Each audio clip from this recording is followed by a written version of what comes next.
भूषणम् नवकञ्जलोचन पञ्चमुखगर्जन्पदकम् दारुणम्।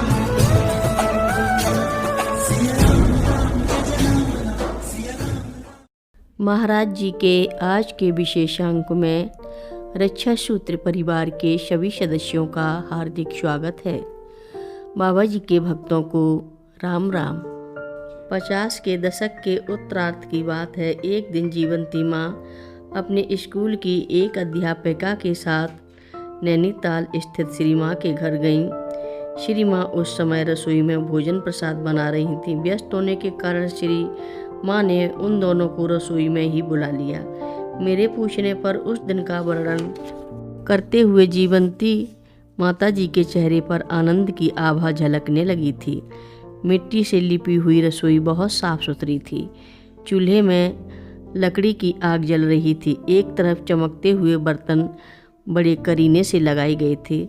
माँ अपने सरल एवं शांत भाव में बैठी हुई भोजन प्रसाद बना रही थी। श्री माँ का सुंदर स्वरूप और रसोई की सात्विकता देखकर जीवंती माँ के हृदय में श्री माँ के हाथों से बना प्रसाद पाने की इच्छा जागृत हुई।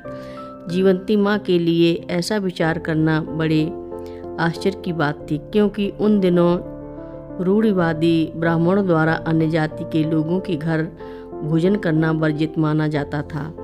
जब श्री माँ ने उनसे प्रसाद पाने के लिए कहा तो जीवंती माँ ने इस रूढ़वादी परंपरा को दरकिनार करने में एक पल भी नहीं लगाया और वह प्रसन्नतापूर्वक प्रसाद पाने के लिए वहीं रसोई में बैठ गईं। श्री माँ ने स्वयं एक थाली में प्रसाद परोसकर उन्हें पवाया। उन दिनों छोटी माँ नैनीताल के हनुमानगढ़ी मार्ग पर स्थित 2 कमरे के किराए के एक छोटे से घर में रहती थीं। वो घर किसी संत की कुटिया से कम नहीं था। इस घर के एक कमरे को पूजा पाठ तथा दूसरे कमरे का उपयोग रहने के लिए किया जाता था। स्कूल की छुट्टी के बाद घर पहुंचकर छोटी माँ जल्दी जल्दी भोजन तैयार कर महाराज जी की छवि के आगे भोग लगाती और इसके बाद अपनी दादी के साथ भोजन करती। फिर घर के छोटे मोटे कार्यों से निवृत्त होकर हनुमानगढ़ी या कैंची दर्शन के लिए जाया करती थी। नित्य क्रम की तरह एक दिन छोटी माँ ने दाल रोटी का प्रसाद बनाया।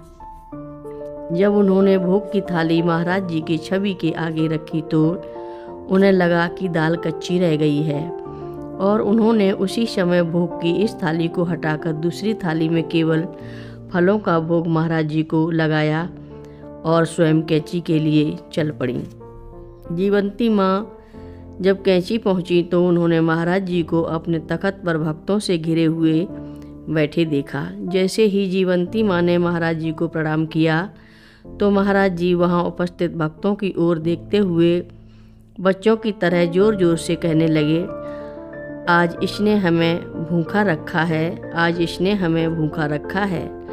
यह सुनकर जीवंती माँ को दोपहर के भोग का स्मरण हो आया और उन्हें लज्जा सी हुई, लेकिन इसके साथ ही वह अत्यंत भाव विभोर भी थीं कि महाराज जी ने उन्हें अपने प्रेम एवं सर्वव्यापकता का भान भी करा दिया। एक बार काफ़ी समय तक नैनीताल में भक्तों को महाराज जी के दर्शन नहीं हुए। तब सभी भक्तों ने यह निश्चय किया कि वह रामायण का अखंड पाठ तब तक करेंगे जब तक महाराज जी उनके हृदय की पुकार सुनकर उन्हें दर्शन नहीं दे देते। जीवंती माँ के घर की स्वच्छता एवं पवित्रता का ध्यान करके सबने तय किया कि उनके पूजा कक्ष में ही रामचरितमानस का अखंड पाठ किया जाएगा। इस प्रकार मानस पाठ प्रतिदिन प्रातःकाल आरंभ होता और अगली सुबह पाठ पूरा होने पर आरती की जाती। फिर उसके साथ ही अगला पाठ आरंभ हो जाता। भक्तों का तांता सा लग गया। सभी बारी बारी से आते और पाठ में भाग लेते। यह क्रम पूरे 25 दिनों तक निर्बाध रूप से चलता रहा। पाठ के 25वें दिन रात के ठीक 11 बजे अचानक बड़ी जोर से सामने का दरवाज़ा खुला। सबने देखा महाराज जी दोनों हाथों से दरवाज़ा पकड़कर दहलीज पर खड़े थे। महाराज जी को अपने सम्मुख देखकर भक्तों के आनंद का कोई ठिकाना ना रहा। पल भर में सारा वातावरण उत्सव के उल्लास में बदल गया। जीवंती माता जी उठी और रामायण को महाराज जी के हाथों में देकर उन्हें प्रणाम किया। सभी भक्तों ने बड़े प्रेम से महाराज जी की आरती उतारी। वातावरण में एक हलचल सी मच गई। वहां उपस्थित सभी भक्त महाराज जी के नज़दीक पहुंचकर उन्हें प्रणाम करने लगे। प्रसाद का थाल एवं फलों का टोकरा महाराज जी के सम्मुख रख दिया गया और फिर भक्तों ने उनके हाथों से प्रसाद पाया। रात का प्रसाद महाराज जी ने वहीं पर ग्रहण किया। इस प्रकार सबको आनंदित कर देर रात में महाराज जी हनुमानगढ़ी चले गए।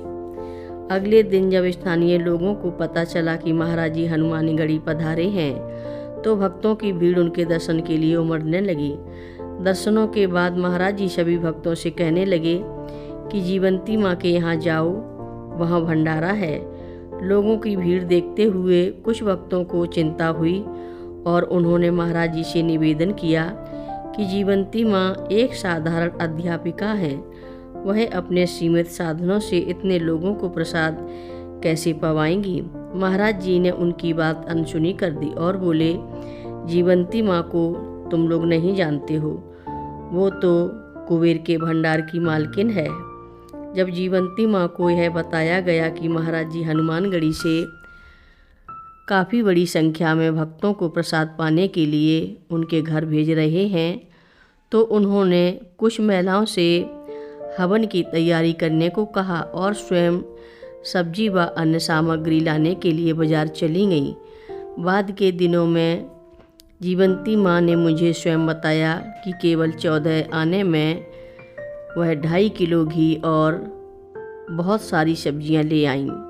दिन भर भक्तों की भीड़ उनके घर पर आती जाती रही। अखंड भंडारा चलता रहा और सबने भरपूर प्रसाद पाया।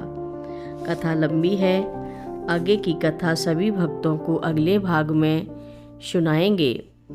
महाराज जी की कथाएं सुनने के लिए रक्षा सूत्र चैनल को सब्सक्राइब करें, शेयर करें और लाइक करें। घंटी बजाना ना भूलें।